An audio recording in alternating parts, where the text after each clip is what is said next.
Penyusunan Rencana Kerja Masyarakat atau RKM Kampung Keluarga Berkualitas. Video ini akan menjelaskan perihal bagaimana menyusun rencana kerja masyarakat di kampung keluarga berkualitas.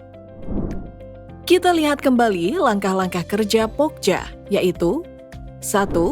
Memetakan masalah dan potensi. 2. Menentukan prioritas masalah. 3. Menyusun rencana kerja masyarakat. 4. Melakukan koordinasi. 5. Mensosialisasikan kegiatan. 6. Melaksanakan kegiatan di Kampung KB. 7. Melakukan pencatatan dan pelaporan.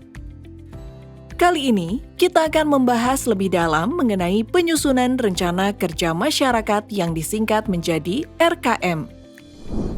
Penyusunan RKM dimulai dengan memetakan masalah dan potensi.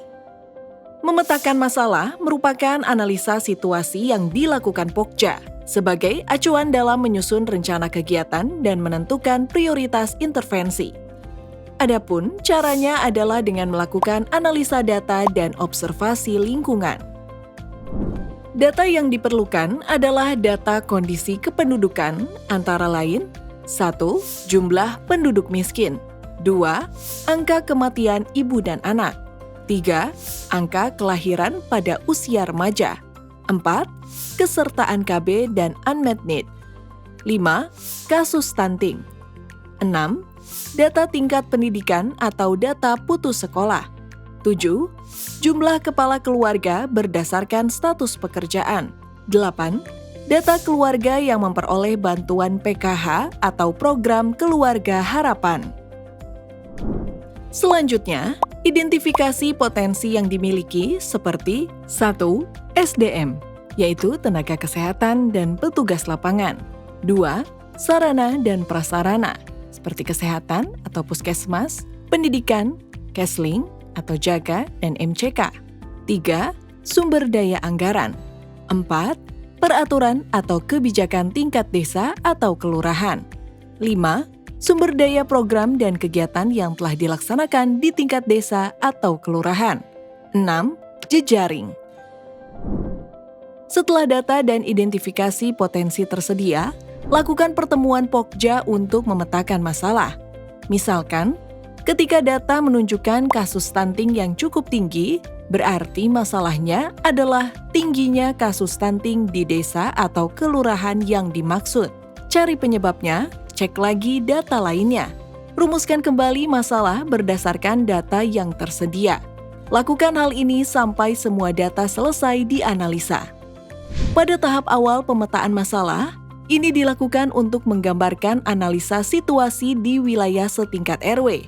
Kemudian akan dirangkum menjadi masalah tingkat desa atau kelurahan. Selanjutnya, berdasarkan analisa situasi dan potensi, tentukan prioritas masalah berdasarkan kriteria 1. Tingkat kebutuhan atau memiliki dampak yang luas bagi kualitas hidup masyarakat. 2. Sesuai dengan visi misi desa atau kelurahan dan tujuan yang ingin dicapai yang tertuang dalam RPJMdes, RPJM Kelurahan. 3. Memiliki sumber daya atau potensi internal dan potensi sumber dana yang paling mungkin diakses. SDM, bidan, kader posyandu, kader KB, PKK terlatih. SDA, lahan pertanian, perkebunan, pekarangan rumah, hasil kebun, sumber air, dan lain-lain. Fasilitas kesehatan, posyandu, PAUD, infrastruktur lain. Sumber dana, antara lain, dana desa atau kelurahan, dana APBD, BOKB, CSR, swadaya masyarakat. Sumber daya jejaring, dan peraturan desa yang mendukung untuk menyelesaikan masalah prioritas. 4. Komitmen untuk menyelesaikan masalah. Penetapan skala prioritas berdasarkan kriteria tersebut dilakukan di tingkat RW terlebih dahulu, kemudian diinput ke dalam tabel skala prioritas setingkat RW. Untuk menentukan prioritas, buat tabel prioritas masalah yang terdiri dari 1. Nomor 2. Masalah 3. menimbulkan masalah lain dan berdampak pada kualitas hidup masyarakat. 4. Mendukung visi dan misi desa atau kelurahan. 5. Ada potensi sumber daya seperti SDM, SDA, dana, dan infrastruktur untuk menyelesaikan masalah tersebut. 6. Komitmen untuk menyelesaikan. 7. Total skor. Kolom nomor 3 sampai nomor 6 merupakan kriteria untuk menentukan prioritas masalah. Cara menentukan skor, yaitu beri angka 1 apabila memenuhi kriteria, lalu tuliskan jumlah skor pada kolom total skor. Selanjutnya, lakukan rekapitulasi skala prioritas di tingkat desa atau kelurahan. Apabila masalah tersebut menjadi prioritas pertama di beberapa RW, maka akan menjadi prioritas pertama pula di tingkat desa atau kelurahan. Apabila hanya satu RW yang menjadikannya prioritas pertama, maka masalah tersebut akan menjadi prioritas kedua. Lakukan rekapitulasi data dalam tabel penentuan prioritas masalah tingkat desa atau kelurahan. Berdasarkan analisa situasi, potensi dan prioritas masalah yang telah disepakati pada tahap sebelumnya, rumuskan kegiatan untuk menyelesaikan setiap masalah. Kita dapat menggunakan lampiran Inpres nomor 3 tahun 2022 tentang optimalisasi penyelenggaraan kampung keluarga berkualitas sebagai acuan. Selanjutnya, tentukan bentuk kegiatan dan lokasi wilayah sasaran sesuai dengan analisa data.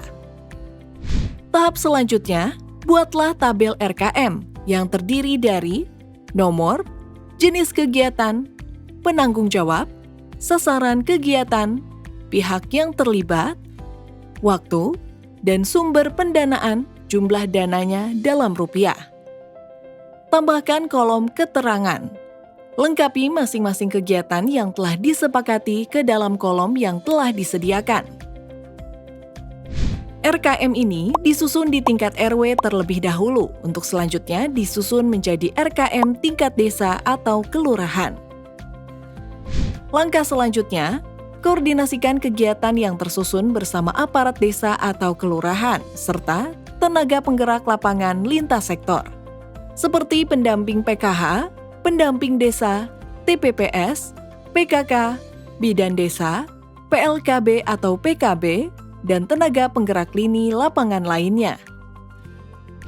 Koordinasi dapat dilakukan secara formal, seperti musyawarah desa, rakor kelurahan, rakor kecamatan, maupun koordinasi secara langsung.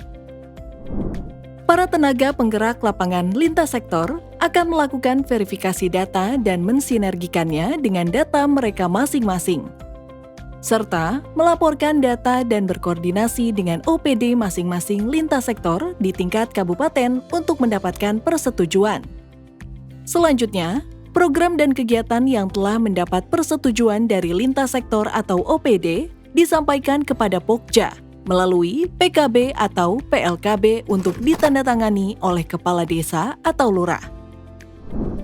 Setelah RKM ditandatangani oleh Kepala Desa atau Lurah, PKB atau PLKB akan membawa RKM kepada OPDKB. Tahap berikutnya, OPDKB Kabupaten atau Kota akan berkoordinasi di tingkat kabupaten atau kota untuk mendapatkan dukungan penyelenggaraan kegiatan dari lintas sektor tingkat kabupaten atau kota melalui mekanisme koordinasi tingkat kabupaten atau kota. Penyelenggaraan kampung keluarga berkualitas sangat tergantung pada penyusunan RKM yang baik. Sesuai dengan masalah, potensi sumber daya yang dimiliki, komitmen masyarakat, dan penentu kebijakan tingkat desa atau kelurahan, serta sesuai dengan visi dan misi desa atau kelurahan. Pendampingan pada saat penyusunan dan penyelenggaraan kampung keluarga berkualitas sangat diperlukan untuk mencapai tujuan, dalam rangka tercapainya peningkatan kualitas sumber daya manusia, keluarga, dan masyarakat.